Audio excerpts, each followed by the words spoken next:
Morning, everybody. Good afternoon or good evening, wherever you are. And welcome to World Oral Health Day commemoration from the Western Pacific Regional Office. I'm Eric Domingo. I'm the coordinator for non-communicable diseases here at WH Pro, and we're very happy that you can all join us. Before we proceed with the program, I'd like to ask our technical officer, Yuriko Harada, to give some housekeeping rules for the webinar today. Yuriko, please. Thank you so much and good morning from Manila, Philippines. So a little bit housekeeping note, this webinar is recorded. So when the message pops up, please click OK. There are two functions. One is chat box and another one is Q&A. So please continue to introducing yourself using the chat box. And if you have any questions, please use Q&A and we are going to address them during the webinar. And we are going to share all the materials and recordings after the webinar today. Thank you. Thank you, Yuriko. So this morning or afternoon, we're very happy to have with us our director. She's probably the busiest director here at WHO Western Pacific Regional Office with the biggest portfolio when it comes to prevention, management of all diseases, infectious, non-communicable, vaccine preventable diseases. We have our director from the Division of Health Promotion, Disease Prevention and Control of the WHO Western Pacific Regional Office to give our opening remarks. Please welcome Dr. Wong Chan. Thank you very much, Dr. Eric Domingo, for your kind introduction. So good morning, good afternoon, good evening, distinguished participants, colleagues, friends, and partners. Thank you very much for joining us today as we commemorate the World Oral Health Day across the Western Pacific region. We are also very pleased to host the first ever webinar to mark this day at the regional office level, showing our commitment to responding to growing interest in oral health, which is now stronger than ever in the history of the WHO in the Western Pacific region. This webinar is an important reminder that oral health is essential for people's overall health, for their dignity, and for their ability to participate in school, work, community, and daily life.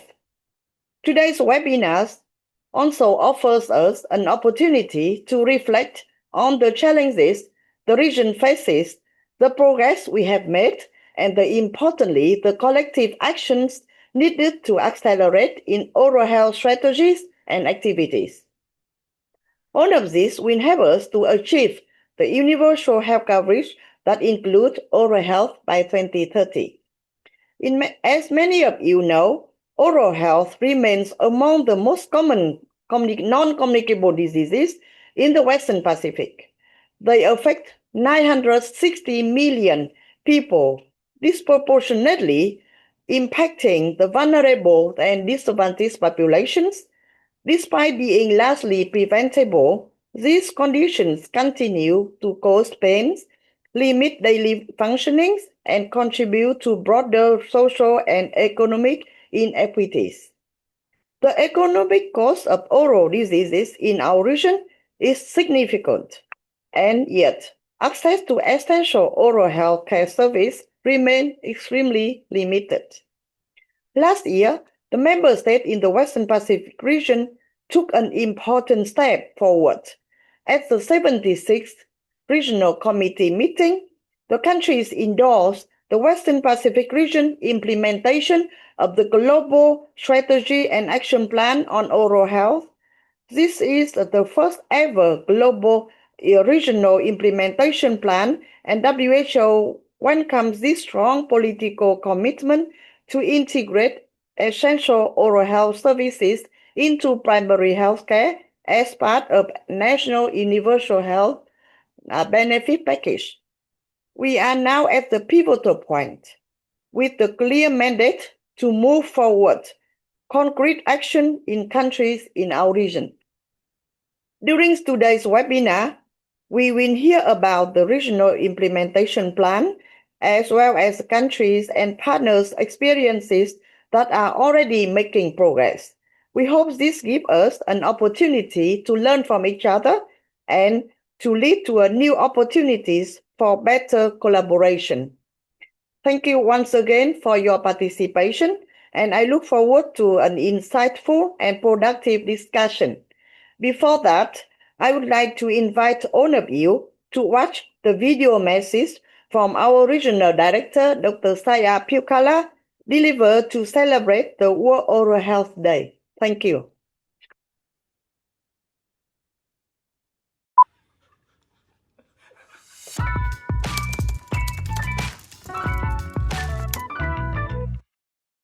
Hello, I'm Dr. Saya Maupiukala, WHO Regional Director for the Western Pacific. I'm answering a few quick questions about oral health, an issue that affects millions of people in our region. Let's get started. The first question: why is oral health important? The answer is simple. Oral health affects everything we do, how we eat, speak, learn, and live our daily life. Right now, over 960 million people in our region have untreated oral diseases, causing pain, affecting their daily lives, their confidence, and their ability to function, and costing 192 billion US dollars every year. So when we talk about oral health, we are talking about health, dignity, and economic well-being. This is why oral health must be a priority for every government. Second question: is oral disease just a dental issue? Not at all. And this is one of the biggest misconceptions. Oral diseases cannot be solved in the dental clinics alone. We need trained health workers, essential dental medicines, and policies that reduce high sugar intake, the same risk factor that drives diabetes and other NCDs. So oral health must be part of primary health care and universal health coverage so people can access services without financial hardship. And our final question: what is WHO doing to support oral health? We are supporting countries to strengthen their workforce, link oral health with NCDs prevention, and integrate essential services into primary care and universal health coverage. And on a personal note, oral health is dear to my heart. My wife and a daughter are both dentists, and I have seen the impact good oral health can make in people's life. Oral diseases are preventable. The solutions are within reach. The time to act is now. Together, let's make oral health a priority, because there is no health without oral health.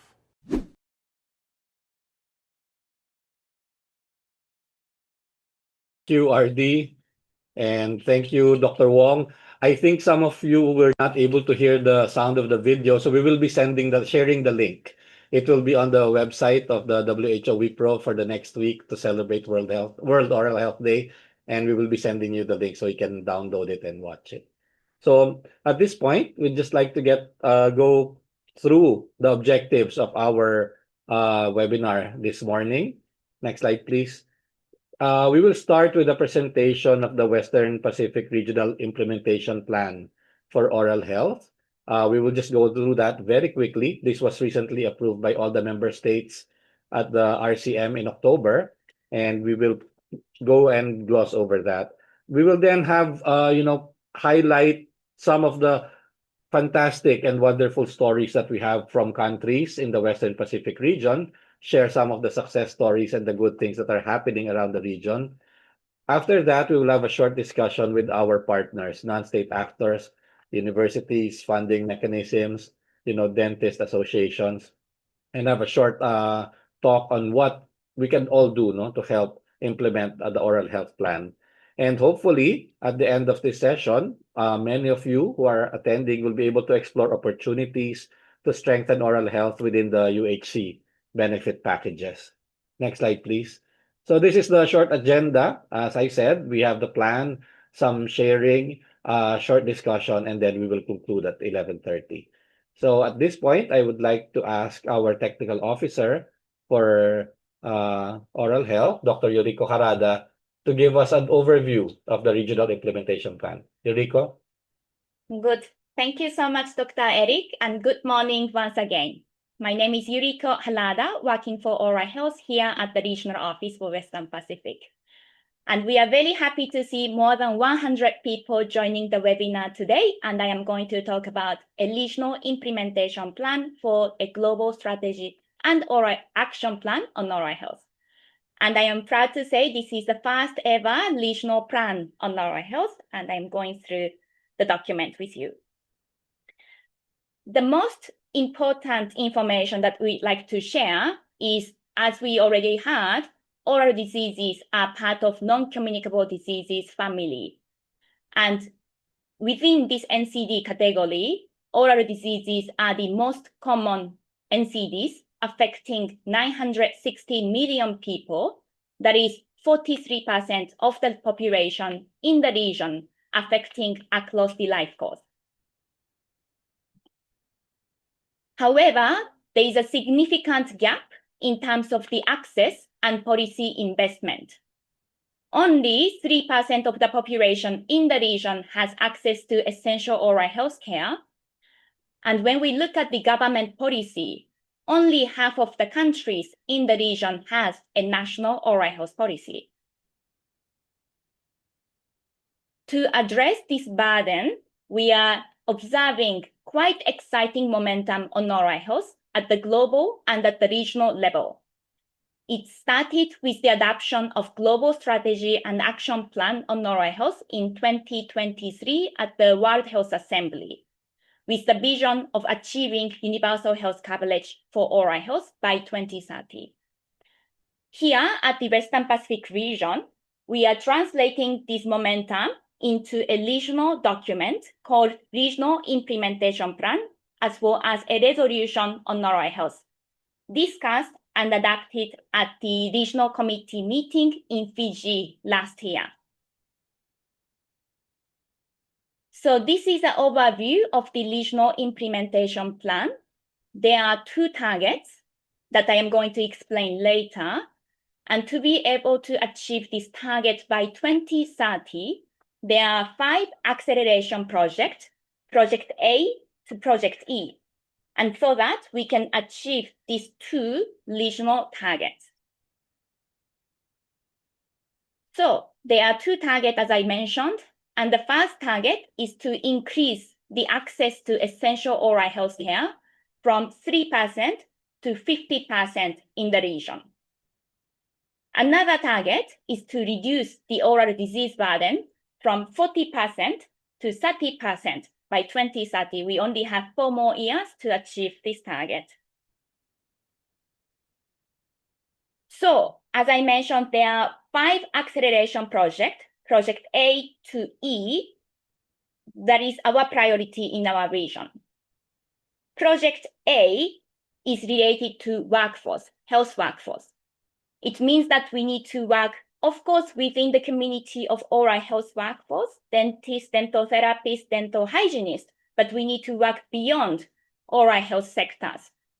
So the indicator we have is the percentage of the countries with health workforce that include oral health by 50%. Project B is to integrate oral health into primary care and universal health coverage. And we want to see that 100% of the countries are able to provide essential oral health care in primary healthcare settings by 2030. And of course, to do that, we need to have dental medicines and dental equipment. So the indicator we have is to increase the percentage of the countries listing dental preparation in the National Essential Medicine List to 22% by 2030.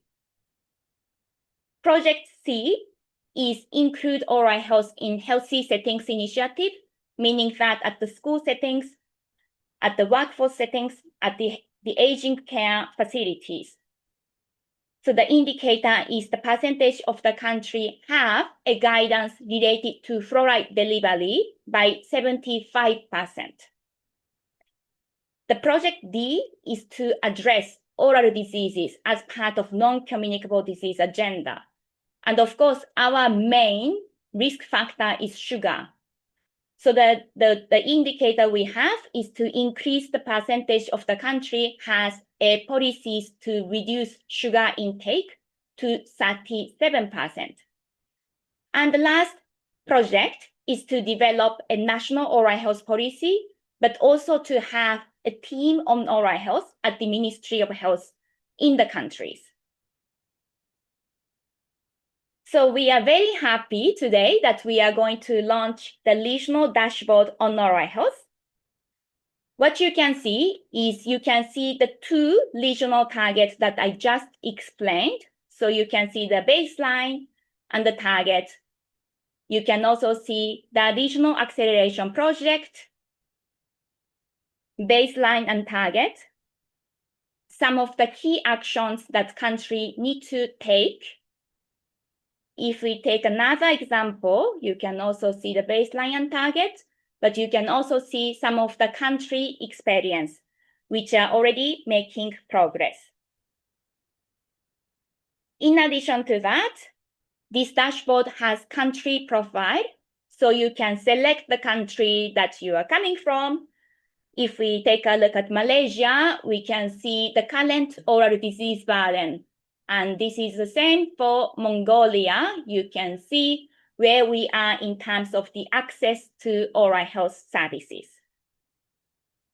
And then you can also see the distribution or the burden of oral diseases across different countries in our region. So I am going to share the link in the chat, so please take a look. Thank you so much. So I am continuing with the next segment, which is country experience and best practices. And just a little bit reminder that after the presentation, we are going to have Q&A. So please add your questions in the Q&A box, and we are going to try to address them after the presentation.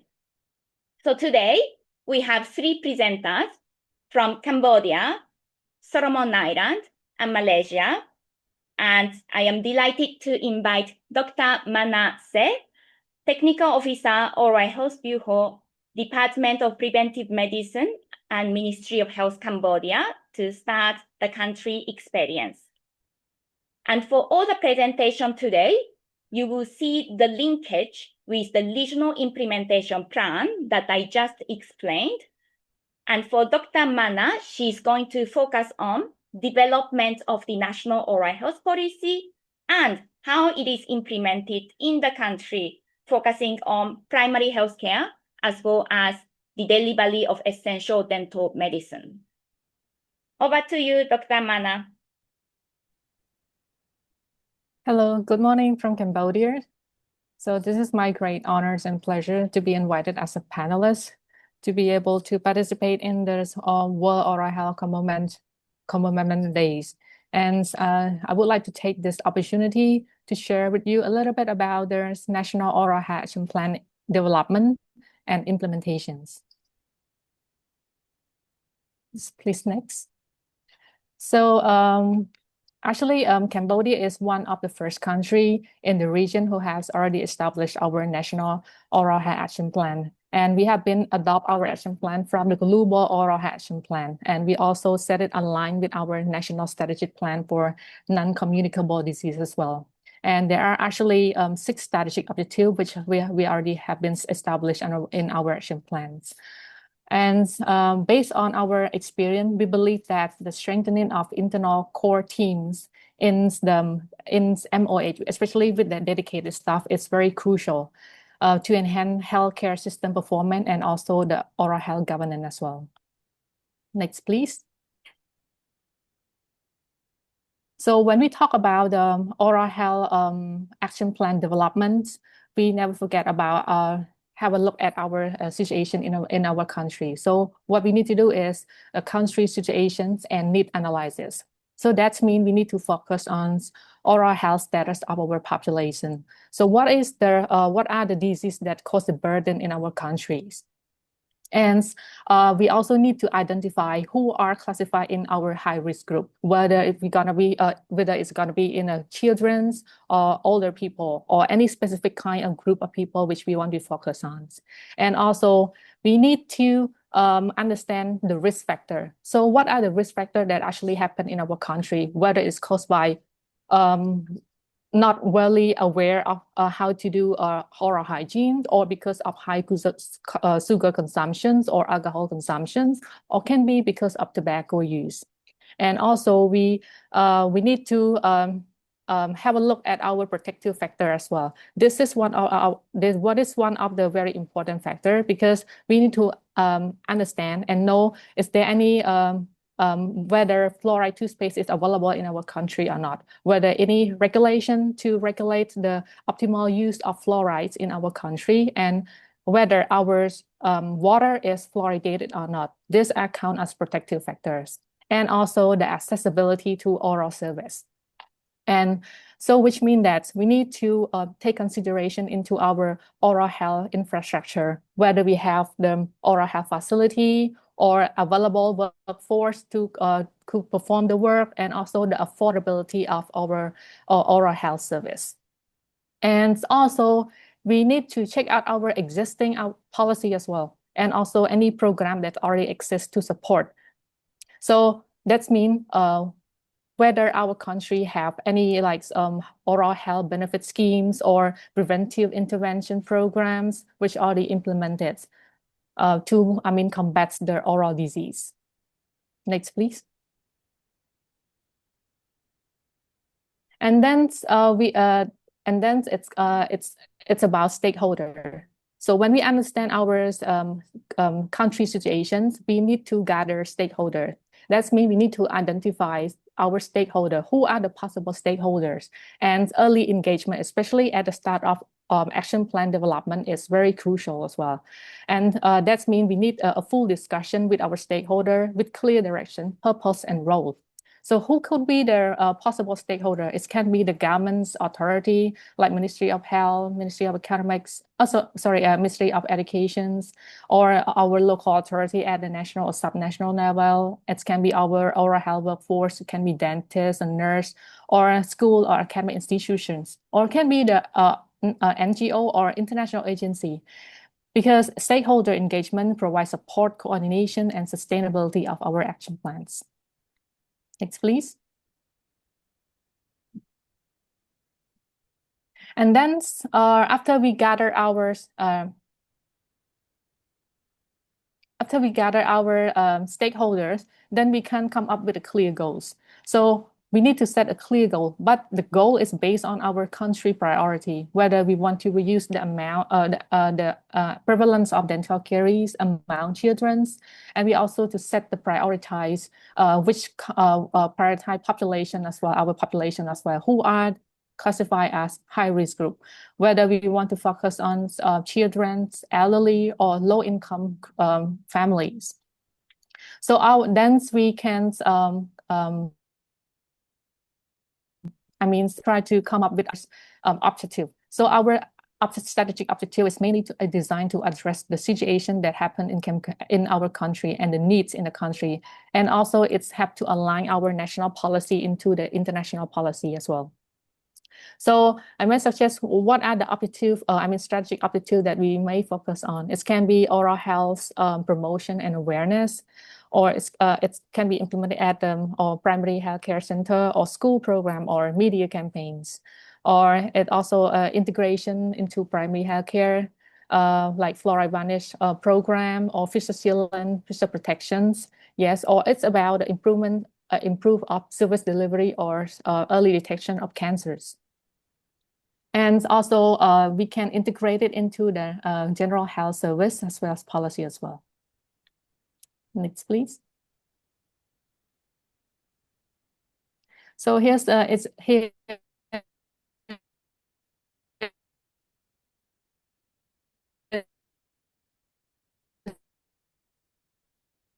example from what we have established 6 strategic objectives. Our objective is focused on leadership and oral health governance. And objective 2 is about the capacity building of our oral health workforce.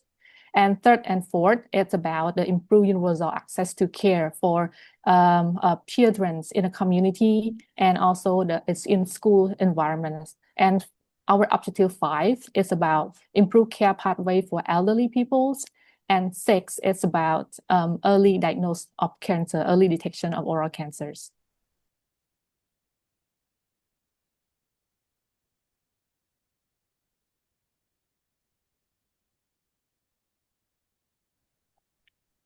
Next, please.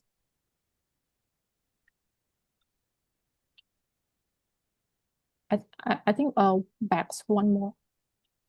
Is it frozen?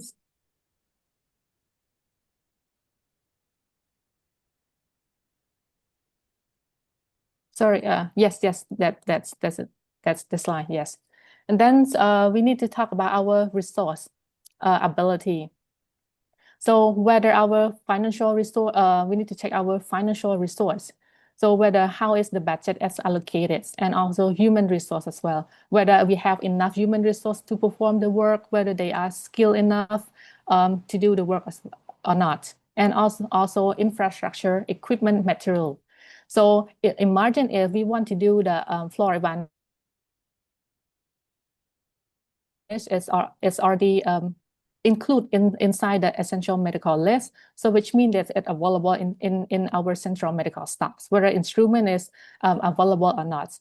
And also relating to the oral health promotion, this means we need educational material. So whether we have existing our educational material for oral health promotion or not. So that's all the things we need to put into considerations.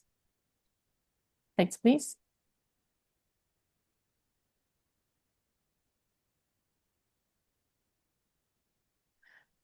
So, and then after we understand our situation and engagement of our stakeholder, and also identify our objective, and then here come the most important and also difficult part is the implementation of our action plans.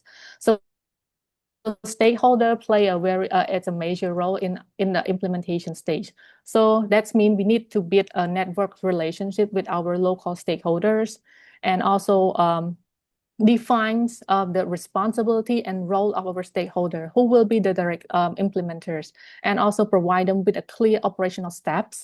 And we need to provide trainings to our healthcare provider as well, even it is for a maternal child health team, or it's for dental nurse or dentist. And also we need to one of the important thing as well is to create or establish communication and coordination mechanism, which means we need to create some platform for communication to track all the informations. Next, please.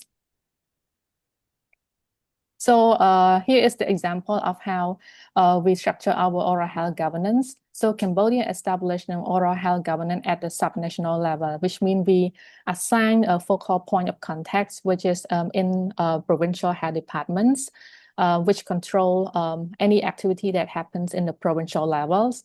And we also establish social communication platforms, which we track for building the network connection, and we track the activity progression of our works. Next, please. Yes. So let me show you an example of how we do the implementations based on our action plans. So our action plan objective 3 focusing on preventive care for children in community. So we provide the oral hygiene instruction or education to pregnant women and newborn new mothers. And we also provide a fraud awareness application to the young people as well, with the routine vaccination program. So this was implemented at the healthcare center levels, and it's performed by maternal child health. And because it's performed by maternal child health workforce, so they don't have enough knowledge in terms of that area. So we provide the in-service training to them. And we also monitor how on their data collection and data entry into our health information system as well. Next, please. Yes. So actually, it looked easy than how it's done. So what we need to accomplish before we reach to this stage. Actually, before we implement our fraud advantage program at the national level, we need a negotiation. We need and we need to seek approval from our high officer for the utilization of maternal child health workforce because the work they are going to perform is not in the scope of maternal child health workforce. And at the subnational level, we need to we need to have a discussion with our local stakeholders that include the provincial health departments, our focal points of contacts, director of health center, and the organization on implementations and monitorings. And also at the implementer level, we need a clear operational step instruction how to do it, and we need to train them and skill them to deliver the works. So this feature show how they perform the work, and we do the training for them before they start to perform the work. Next, please. Then it's going to the stage where we need to do the monitoring and evaluation. So in this stage, we need to set indicators. We need to monitor our progress and program coverage. How is our program coverage? How are we going to expand? And also, we want to adding this program for intervention, right? And then we need to evaluate how is the effectiveness of our intervention. Is it cost efficiency? And we need to back up some research to evaluate that as well. And we also need to address the challenge. What are the possible challenges when we do the implementation? And then we can collect these challenges. We can come up with the solution to improve our progress. And all of this will come up with a finding, make sure that we can use the finding to improve and adjust our action plans. Next, please. Then here's the final part, which is about policy and sustainability. So, which is, I think is one of the important part as well. So do we have the policy to support our work or not? So is there any policy that you want to, regulate, or any regulation you want to like improve, or also what is the long-term funding mechanisms? And also the integration, is there any possible way that we can integrate into the national health strategy so that it's really hurts, and we need engagement in our community as well. So next, that is all from my side. Thank you so much for your kind attentions. Thank you so much, Dr. Mana, for the excellent presentation. Indeed, Cambodia is the first country that developed national oral health policy aligned with the Global Action Plan on Oral Health. So it's good to see how it is implemented even in the subnational level and integration into immunization and other programs. So congratulations for that. So I'd like to invite next presenter, Dr. Edison Wen, who is a Director of Dental Services, Ministry of Health, Solomon Islands. For Dr. Edison, he's going to focus on the workforce development as well as integration into primary care level. Over to you, Dr. Edison.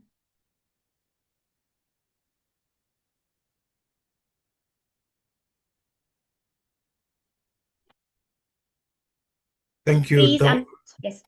Yeah. Thank you, Dr. Yoriko. So my name is Elison Wane. I'm the Chief Dental Officer for Solomon Islands. And today I'm going to share with you our experiences in empowering primary health care workers to deliver essential oral health care in the Solomon Islands. Next, please. So that's my country, it's in the Pacific, and that's it consists of 9 provinces. Next slide. So from the World Oral Health Report, Solomon Islands has a high burden of oral diseases in the region, and so 53% of the population in Solomon Islands suffer from untreated oral diseases. Next. Key barriers to delivering access to oral health services for all. So, of course, out-of-pocket payment is one of them, but in our case, health services are provided free to the population by the government. However, one of the barriers to delivering oral health services is accessing health service, dental care services. The distance to travel to the health facilities, it costs families a lot of money to get there. Coupled with that, most of our populations are based in Honiara, and so dentists are based in the provincial capitals. A bit of background on oral health practices from the Global School Survey, Health Survey. Very less than 50% of our young population are brushing once a day, and they use a lot of sugars. Next slide. One of the challenges we have here is that our population consumes a lot of bitter nut chewing, and we have a lot high cases of oral cancer. Next. So that's just repeating what Dr. Yoriko has said. So I would repeat that. Next slide. Yeah, so as we all know, the regional meeting was held in Fiji last year, and our Minister for Health was there, and he made a presentation on oral health. So we are getting support from our government to enhance oral health in the Solomon Islands. Next.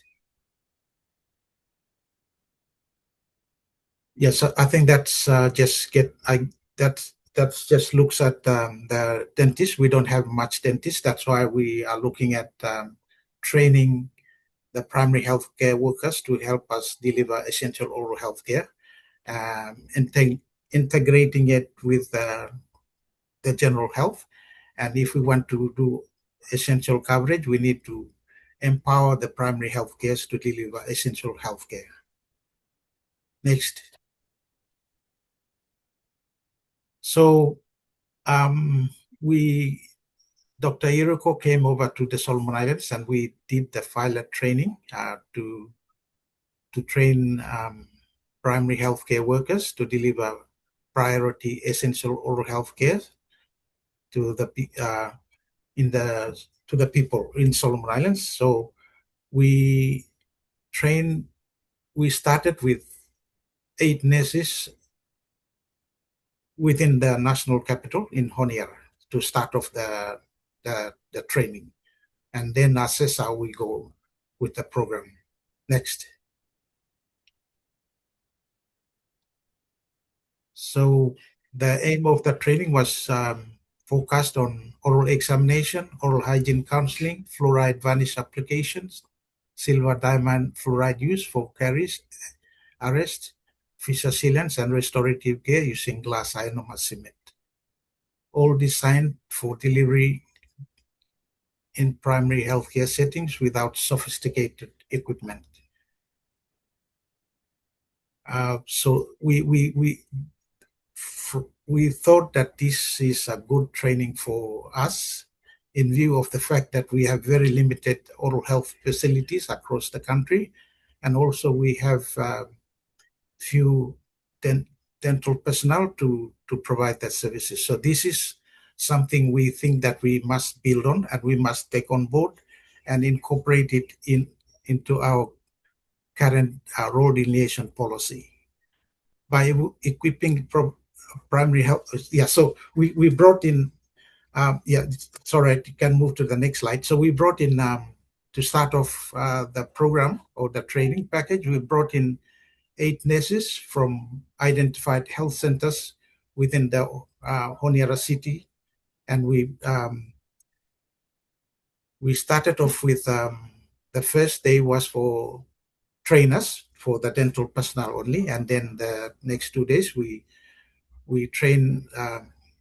Dr. Yoriko trained with my dentist. They train the 8 nurses. Next. Next slide. So the nurses were really they really liked the course, and they were really willing to take part in the course with our dentists. Next. So this is the first, we are trying to train the nurses to provide oral health care to the people. We have the regulation part of it, the Nursing Council, the Dental Medical Board, but we think that we can go around that. This is, if we want to deliver essential oral health services and fulfill the universal health coverage, we have to look to others as well, the primary health care. We can't just do it alone. So we want to know if this can work in our context well. So 5 months after the training was delivered, we did a follow-up survey, going back to the nurses that we have trained, and we asked them questions basically to determine whether they are applying what they have learned during their training. And number two is to determine what are the challenges they are facing, and therefore affecting the implementation of the new skills that they have learned. And the third one is to ask them on what support they will need to continue delivering these essential oral health care that they have learned. And so out of the 8 trained dentists, 8 trained primary healthcare workers, 7 of them, after they went back to their health facilities, they were able to partially apply what they have learned during the training. Next slide. So reasons for why they have not applied what they learned, the package of essential oral health package that they've learned, is that most patients attending these clinics come for general medical conditions. And so because the facilities are located in Honiara, the nurses often direct them straight to come to the dental clinics. And so one of the experiences from the feedback is that they are occupied with a lot of work, seeing patients, and so they are not able to look at cases coming with dental problems. The other challenges they are looking, the other reason why they are not fully implementing what they have learned is that there's often overcrowding, and so they have not enough space to look to see patients coming with oral health care problems.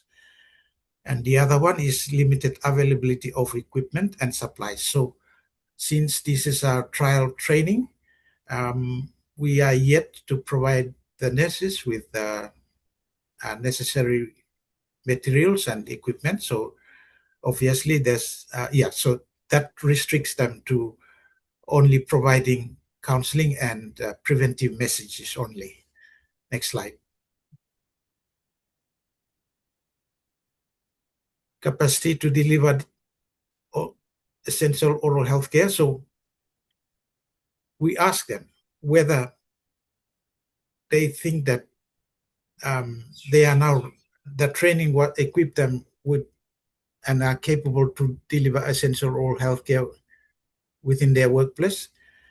And they said that yes, they are confident to provide oral health education, conducting basic assessments and making appropriate referrals. With regards to actually implementing them, we just need space, adequate space, and we need to provide them with the essential dental supplies and oral examination sets. Next slide.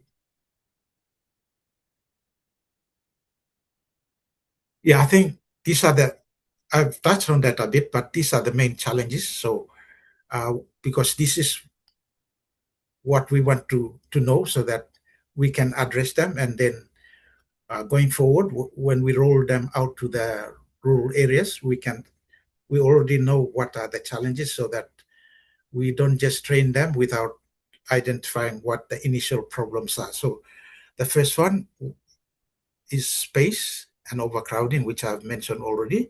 And so often they are not able to do the screening because of lack of space. And the other one I've also mentioned is supplies. We need to have these provided to them. And then the other workload, I've mentioned that lack of visual aids. While they were able to provide counseling and to deliver preventive messages, oral health, they were not able to, because we have not provided them with visual aids like toothbrushing model and so forth. They were not able to demonstrate them to the patients. Poor internal coordination. So because the health facilities are designed that solely for medical purposes around in Honiara, and also some of them in the provinces, there seems to be poor internal coordination, I think because this is a trial program. So when the patients came to the clinics asking with dental problems, the nurse at the front will refer them directly to the nearest dental clinic without consulting the nurses we have trained. So that's one of the challenges faced by the nurses we have trained. Next slide. So we ask them if they need support. We'll look at the other challenges, but what they've immediate support the nurses have come up with is they want, if this program is to continue or to strengthen the delivery of essential oral health care, we need to follow up on them to reinforce that what they have learned. The other one is, of course, we need to provide them with educational materials, toothbrushing models, and we need to look at spacing. And then third one is that they want them for us to supply essential supplies like fluoride varnish and GIC filling materials and so forth, and with OE sets. And they thought that it would be good for us to provide them with refresher courses so that it can strengthen their confidence to provide essential oral health care. Next. So generally, all participants agree that the training increased their confidence and strengthened their clinical capacities. Specifically, they reported improvements on their ability to educate patients on proper oral hygiene practices. And they think that they are now able to identify common oral diseases and conditions. They think they are now able to provide preventive care, including oral health counseling. And they think if we provide them with everything that they need, they will be able to provide basic oral health care at the primary healthcare level. And so they will be able to identify cases that need referral to the nearest dental clinic. Next slide.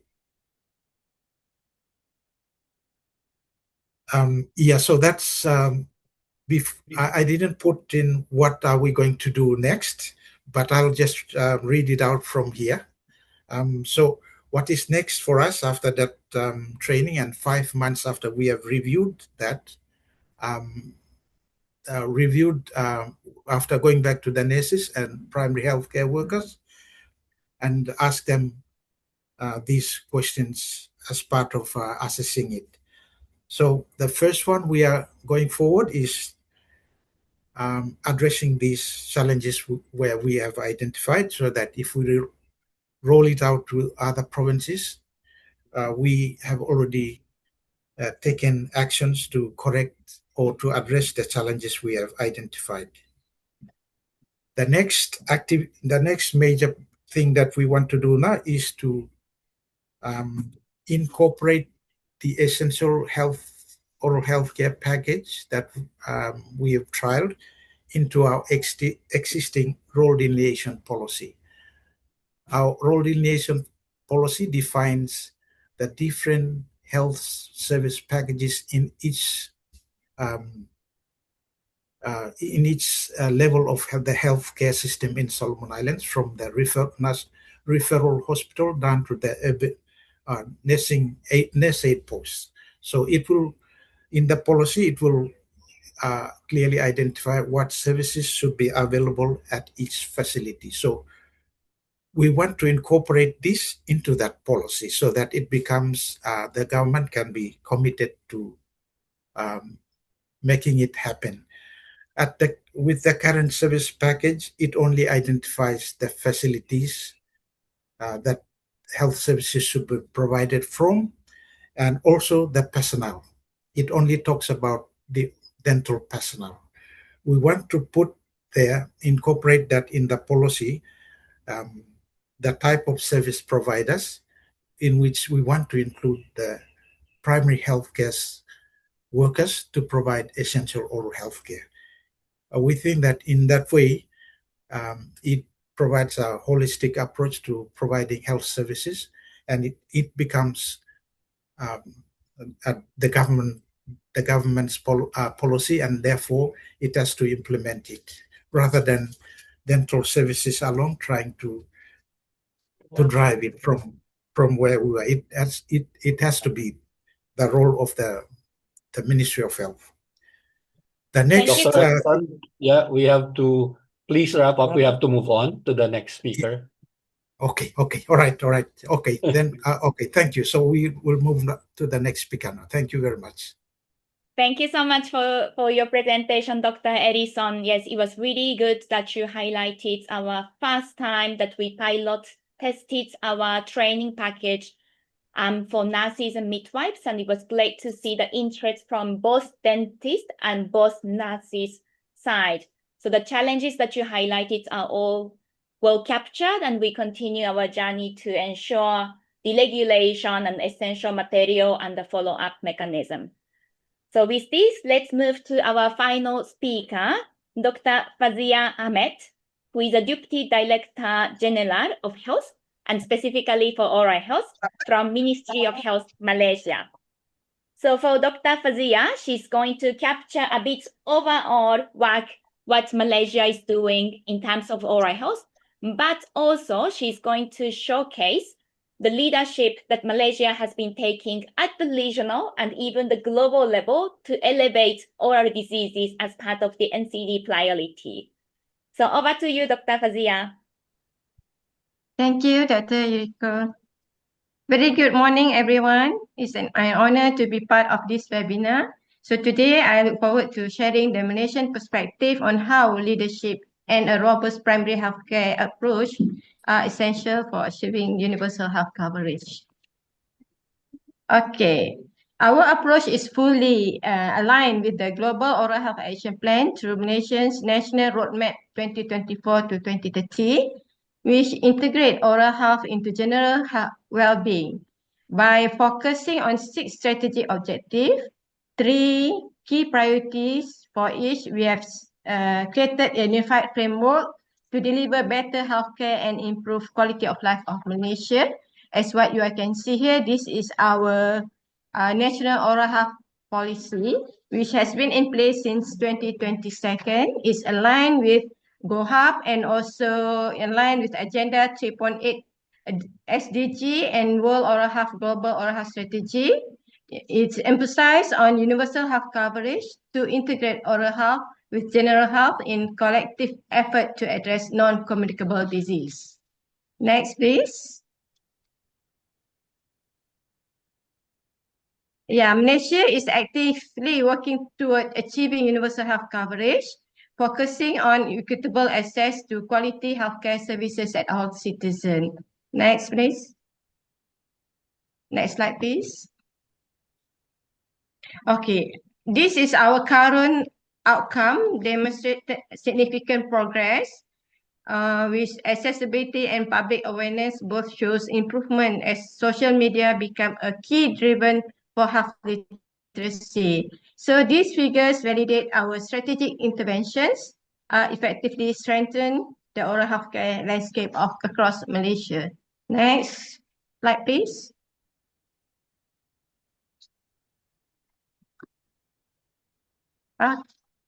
Okay, this is what been mentioned by Dr. Yuriko just now. I would like to share that how Malaysia has evolved from participant to global convener, leading the integration of oral health into broader NCD agenda from Bangkok Declaration that day.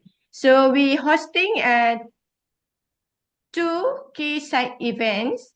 One is at 28th WHA World Health Assembly in Geneva, and 18th UNGA United Nations General Assembly in New York last year. Yeah, this is we actively bridging the gap between policy and action to on global scale.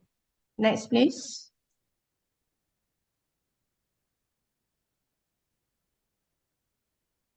Yeah, I think everyone to mention just now, starting from the WHO Global Oral Health Meeting 2026 to 2029 in Thailand that day,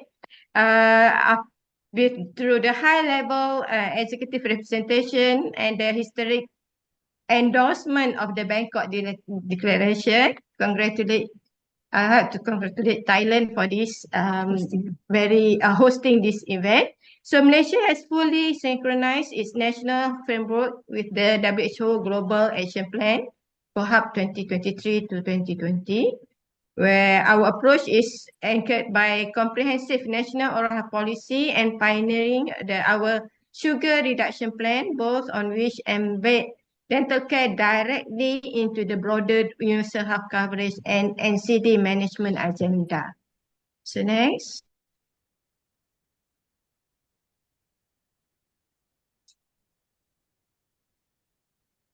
So Malaysia firmly committed to scaling oral health access to actually we put as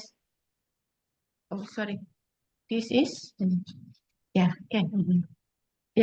we committed scaling oral health access to 80% by 2030, but just now Dr. Yuriko mentioned our target for 100%. No worry, we put a full strength to achieve that 100%.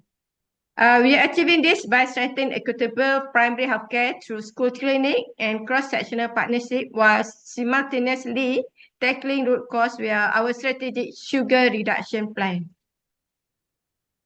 Next. Yeah, the next side event is on 28 WHA side event, where the title on Advancing USC for Oral Health by 2020. We focus on no health without oral health, where the key focus area is listed here. The aim of this side event is to promote Bangkok Declaration in shaping the Universal United Nations High-Level Meeting Declaration. So to identify opportunities for coordinating stakeholder action and highlight best practice of integrating oral health into NCD and USC framework. Next, please. The next side event is we also hosted the side event on Time to Act on Sugar, Advancing Health Equity and Tackling NCDs. This is in New York at 18 UNGA side events. Yeah, our focus area and strategy action as listed here, where at this event we focus on whole of government approach transitioning from individual responsibility to population level intervention through fiscal levels like sugar taxation and farm labeling. So we accelerating this sugar reduction policy to address the shared risk factor of NCD. Malaysia is committed driving global accountability to reach the 50% adoption of by 2030. So our drive global accountability is to reach 80% adoption target as outlined in the Global Oral Health Plan Action (GOHAP). Yeah. Next. So what we can see is to achieve lasting impact, we are moving beyond the limits of individual agency toward a whole of government approach that prioritizes systemic change and population level intervention. By utilizing policy, interagency collaboration, and supportive environment, we are breaking down silos to ensure that health and well-being are integrated into every facet of public life.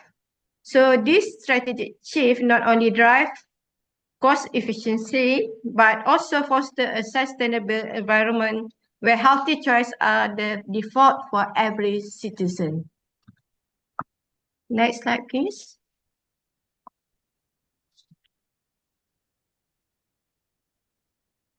Okay.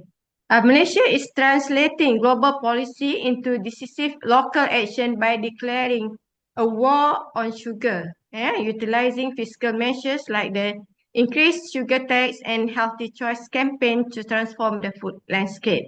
So these efforts are reinforced by significant political commitments, such as RM 1,000 income tax relief for dental expenses per year, to ensuring that oral health remains a tangible priority within our national health agenda. And to summarize, next slide. In summary, we have moved beyond just talking about health and are now delivering real results by embedding oral care directly into our national primary care and universal health coverage framework and aiming to help drive global sugar policy adoption by 50% by 2030. Malaysia is setting a gold standard for cost-effective, sustainable health transformation. So, in closing, I would like to thank who contributed to my slide, that Malaysia fully committed to this strategic shift to ensure that every Malaysian can enjoy benefit of healthy smile for lifetime. So thank you for all, and I look forward to our continued collaboration in making universal oral health for everyone. So thank you. Thank you very much, Dr. Fauzia. We really appreciate the leadership that Malaysia is doing, not just in our region, but globally to promote oral health. And we'd like to thank also, of course, our speakers from Cambodia and Solomon Islands. Please, everybody, just so we keep to time, if you have any questions or comments, put them in the chat box, and our speakers and the secretariat will be very happy to respond to you. But at this time, we have the pleasure also to have three very eminent experts with us on oral health to share some of the work that they are doing and the help that's helping us push the agenda of oral health here in the region. First, we have Professor Michelle Segarra from the University of the Philippines, Manila. She's the Dean of the College of Dentistry. We also have Dr. Basuntra, I'm sorry if I pronounce it wrong, Yeng Prugsawan from the Asian Development Bank, a specialist who will also tell us about the work of ADB later on.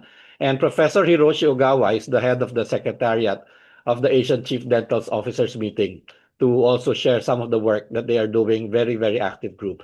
So to start with, I'd like to ask Professor, Dr. Michelle Segarra, to please share with us. There's a very exciting momentum on oral health now in the Philippines. Please tell us how the university is contributing to this effort, how you're working with other agencies and maybe other universities in the region or internationally to help push the agenda on oral health. Professor Segarra, you have the floor. Good morning, everyone. Thank you, Dr. Domingo. And regarding the question of how the university is contributing to the development or the improvement of oral health across the region, uh, just a brief answer to that is that as part of the country's National Center for Health Sciences, that's UP Manila, it has always been on the forefront of oral health, especially in national oral health issues. We have conducted several focus group discussions through through a number of our study groups on equitable oral healthcare delivery, including the comprehensive field health benefit package and integration of oral health in the Universal Healthcare Act of 2019. Now, in 2025, a landmark paper written by several faculty members from UP Manila was published and became the basis for the present PhilCare Oral Health Package. That paper presented that subsidizing oral health services costs significantly high for the government to implement, but will be more cost effective in the long term.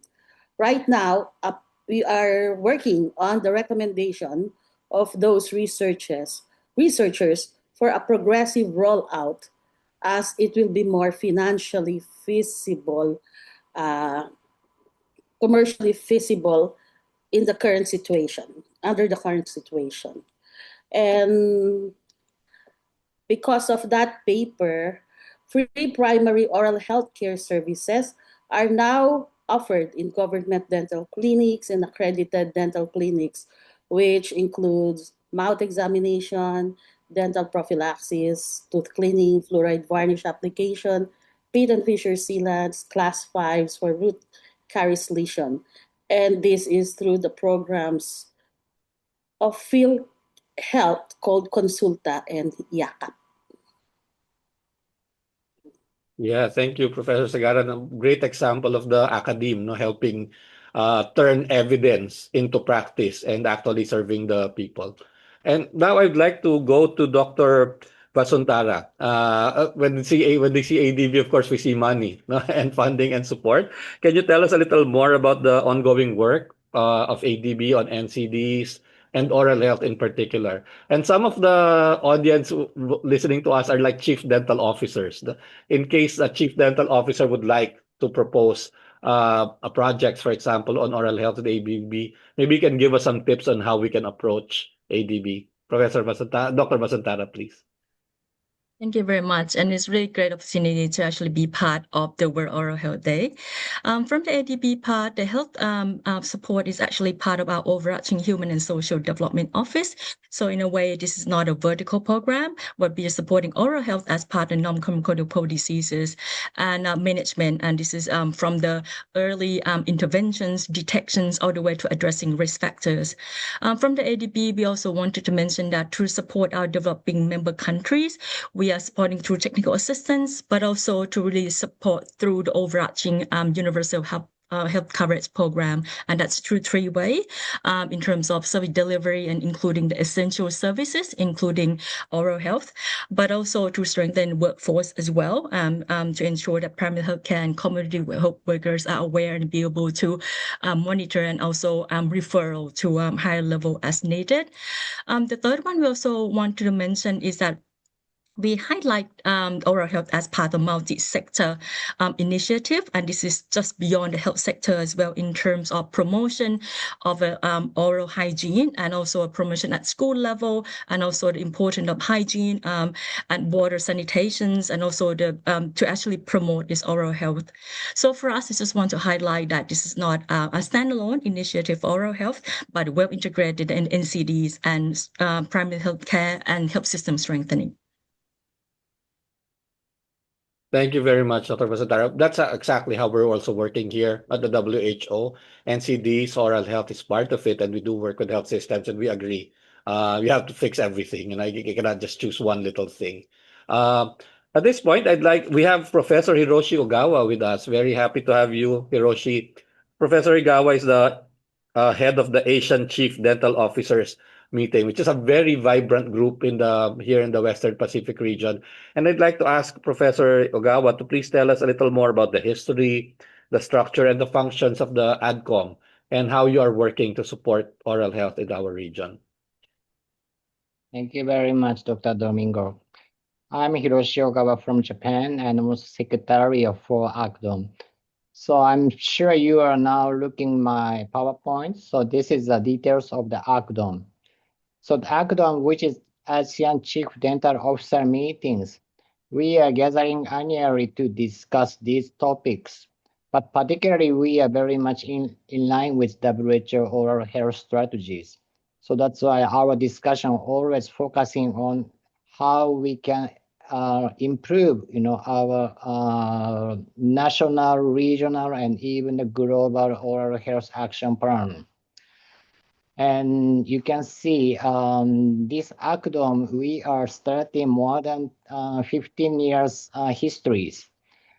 So, but at first, the meeting was launched in Thailand. So since then, we are continuing this event until now. So next slide, please. So this is the structure of the ACDOM. So you can see I'm a co-secretary, but we have two members from Mahidol University, Thailand, and also Niigata University, Japan. Those are WHO collaborating centers. So that means the ACDOM meeting is managed by two main WHO collaborating centers in Western Pacific and also in Seattle. And also you can see in the bottom there, this is a sponsor. It's very important agent, Borough Foundation. They are UK-based charity organization, but they are very much continuously supporting the activities of this ACDOM.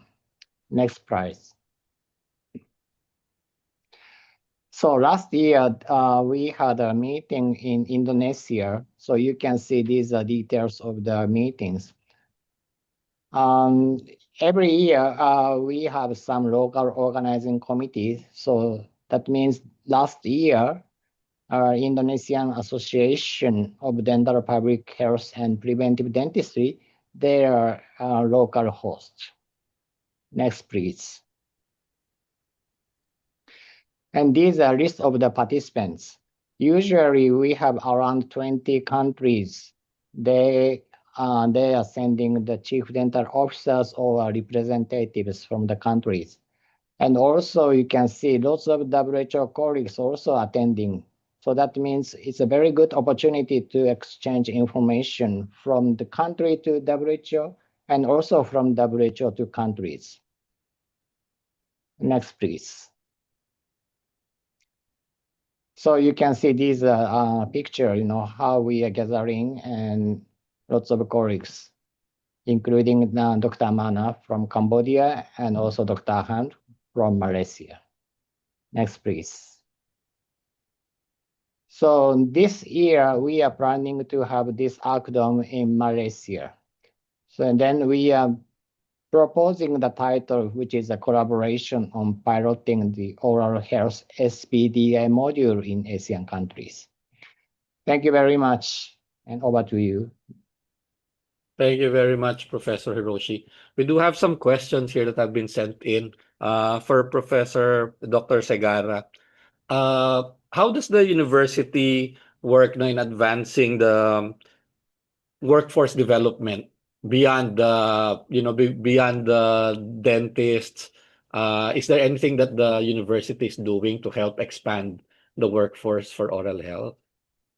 Yes, several years ago, maybe back in 2023, the university had a meeting with all the deans of the dental colleges to discuss the lack of healthcare manpower in general. And it was also brought up that there is also lack of oral healthcare manpower, with present data showing a 1:50,000 dentist patient ratio, and that is a big problem. And if you factor in the unequal distribution of dentists, higher in urban than rural areas, then we saw that we have a lot of problem regarding that. So we recognize the need to seek help from our fellow health professionals to improve on oral health care delivery. So right now, the college is collaborating with medical physicians, nurses, occupational health therapists, and other medical professions on oral healthcare education and promotion. The colleges also provides lectures and training in some of their courses and conduct collaborative research. And through the UP Manila's Community Health Development Program, which we call the CHDP, we collaborate with other health professionals and formulate health plans, which includes oral health. It integrates oral health. The college, through its community dentistry department, is training barangay health workers, midwives on oral health, maternal and child health, and also nutrition. And right now, it's still on the planning stage, but we are developing a micro-credentialing course about oral health care for the general public so that there's a wider reach when it comes to oral health education, because we believe that an informed population about prevention of oral diseases can improve the oral health status of the country. Yeah, very interesting. I hope we will be able to work with you. No? I mean, if you have any developed curriculum, for example, or training packages that we might be able to share with other neighboring countries, no, in the Western Pacific region, that is definitely something that the WHO would be very, very happy to collaborate with the university. So we will be in touch with you on that, Professor. Looking forward to it. Thank Dr. Basutaro, we have a question here. No? I mean, one of our priorities really is having oral health packages included in universal health care. As we know, it's probably at the bottom of the list of many when they're putting in their priorities to put in and make packages. So is there some work on this that ADB is doing that can help support our member states to, how to put in that oral health package into UHC? Thank you very much, Dr. Domingo. And actually, one of the area of the technical assistant is a knowledge generation and knowledge evidence.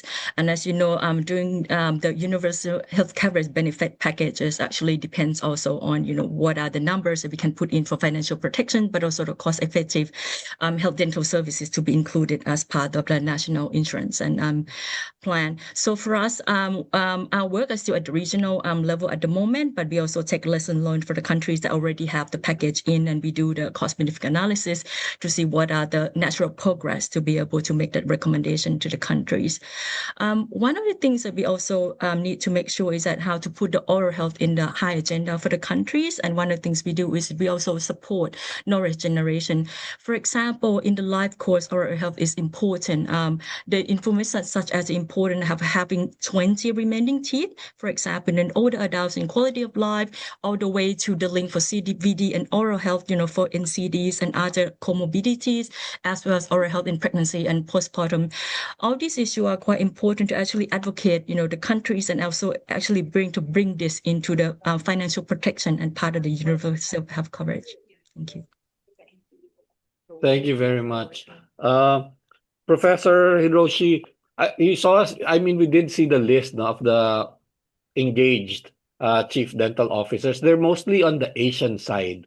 Is there anything similar? As you know, our region is very vast. No? We come all the way from Asia, Southeast Asia, East Asia, and then all the way to the Pacific. Is there anything similar, or is there any engagement at all with the Pacific Islands?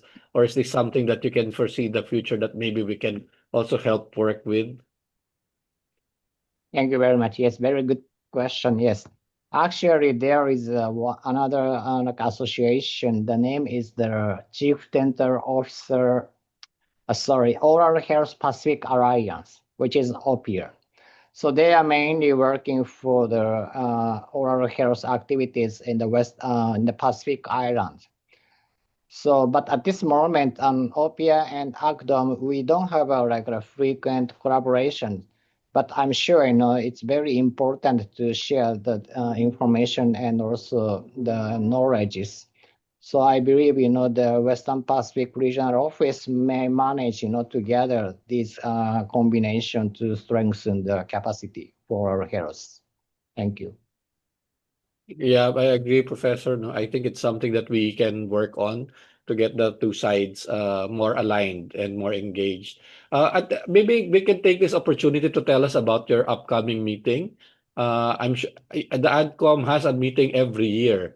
Maybe you can tell us about what your plans are for this year and what issues no you are planning to tackle and what you're planning to discuss at this year's ADCOM meeting.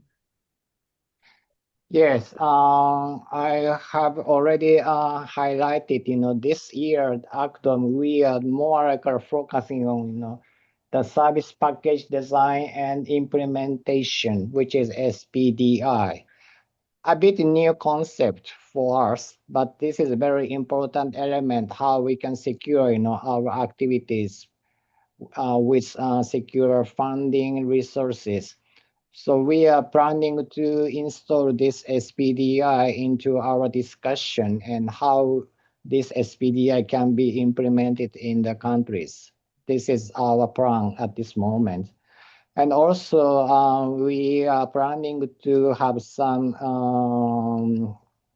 exchange programs between AGNOM and OPIA.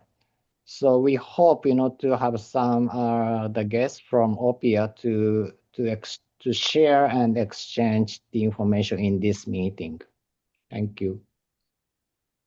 Thank you very much, Professor. And in a very similar vein, I'd like to ask Dr. Vasantara. I mean, does ADB work with any other partners in the region aside from just countries, so that when our countries are, trying to explore possible support, they know where they can go to?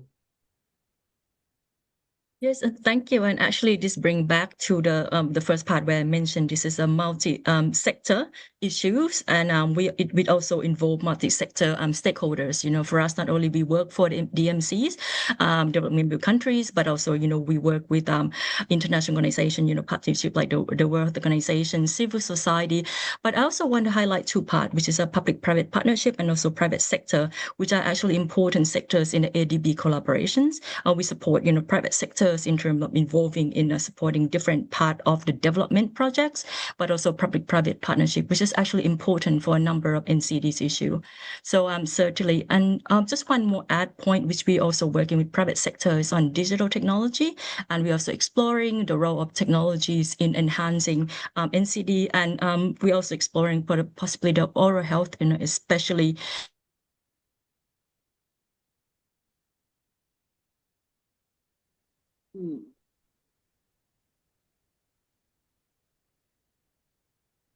Yeah, I think Dr. Vasantara got frozen. We'll have her back later. Anyway, we're running out of time, but we have one last question for Professor Segara. So very similar. Do you have? Oh, there, Dr. Vasantara. I think you're back. We missed the last part of what you were saying. The last two sentences, maybe. Maybe on the digital side, we just say that's also a multi-sector area that they'll be exploring in terms of supporting NCDs and potentially for the oral health for the hard-to-reach area. Thanks. Thank you very much. And the very last question to Professor Segara. No, I mean, we also have on our the audience watching a lot of people from the academe. Does the university have any engagement with other universities? I mean, is there like in the way that we have the Association of Chief Dental Officers, the universities and colleges of dentistry, for example, around the region or internationally, do you have any working collaboration with them that they might be able to join? Right now, the university is part of the ADEAP, which is the Asia Association of Dental Education in the Asia Pacific. And it is also a member, as well as other local universities here, of the Southeast Asia Dental Education Association.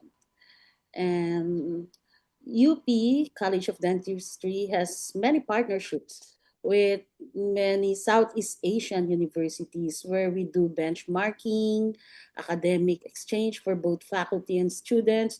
We do consult with our Southeast Asian partners because we recognize that we still have a lot to learn from them in terms of community health and public health.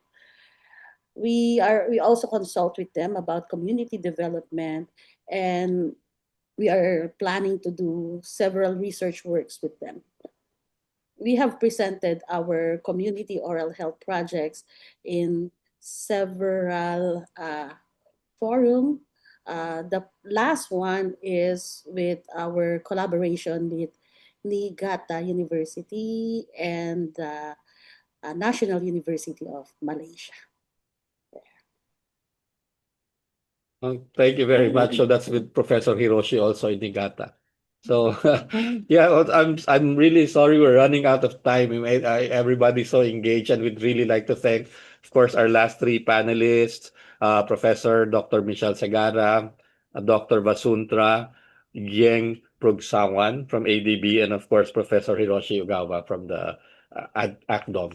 Thank you very much. And as much as it pains us, Oral Health Day is coming up, but we'd really like to thank everybody, all of our colleagues, partners, and friends. Thank you very much for your active participation in today's World Oral Health Day commemoration webinar. Of course, it's just starting. No? We're going to celebrate all throughout the week until next week. We have heard very rich insights from countries and our partners, and the discussions clearly highlight both the momentum and the shared commitment across our region. Today's conversation affirmed that integration of essential oral health services into primary health care and national UHC benefit packages is not only possible, but it's actually already happening in several countries in our region. We heard very practical examples from national policy development to PHC workforce training in Cambodia and the Solomon Islands. We also heard strong regional and even global advocacy from one of the countries in our region, which is Malaysia, elevating oral diseases as a priority within the NCD agenda. We learned that the important role of academic institutions in ensuring that research is prioritized and addresses public health oral health needs, highlighted by UP Manila. We also discussed the potential for including oral health as part of broader UHC efforts together with the ADB. And lastly, it was really wonderful to hear from the Secretariat of the Asian Chief Dental Officers meeting, and we look forward to contributing to the meeting in September, and we will be seeing you there. As we move forward, the regional office remains committed to supporting countries in implementing the Western Pacific Regional Implementation Plan for Oral Health. As mandated in the plan, the regional office will track regional progress every 2 years, and we look forward to working closely with each of you to accelerate action where it is most needed. And I'm sure Dr. Wong will always be asking us on the progress. She always keeps asking us for what's happening with our plans. Are we right on track? And we're going to have to do that until 2030. Thank you once again, everybody, for joining us today. Before we officially close the webinar, and as part of our commemoration to renew our collective commitment, we will be releasing several communications products to oral health.